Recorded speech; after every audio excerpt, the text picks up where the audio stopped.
Hello hello सांग माने नमस्कार जय जगन्नाथ।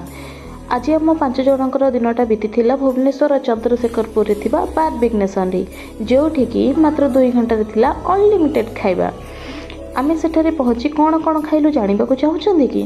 ताहले वीडियो को शेष पर्यंत निश्चय देखु। आम पहुँचा पर निज निजर स्थान अलंकृत करके फोटो उठे मजामस्ती कर सारापर आम स्टार्टर स्टार्ट हो जाता जो थे कि भेज था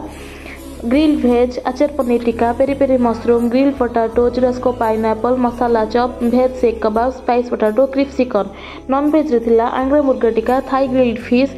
मिर्च मसाला तांगड़ी चिकेन सीख कबाब चिकेन विंग्स चिजी प्रॉन्स और थिला पापड़ी चाट भेल पूरी पानी पूरी दही बरा पास्ता इन चिजी सॉस सूप रे भी थिला भेज soup non chicken soup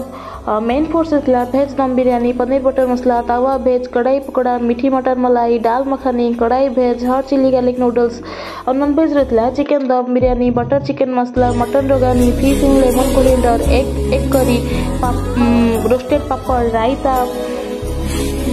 salad और डेजर्ट रे बहुत सारा आइटम था जमी मूंगा हलवा गुलाब जामुन सुजी हलवा एमती बहुत सारा आइटम आइसक्रीम पेस्ट्री आहुरी केते कौन थी आम खाई पार्लुनी और लास्ट को मो झील खंडे तरबुज खाई सी भी एंजॉय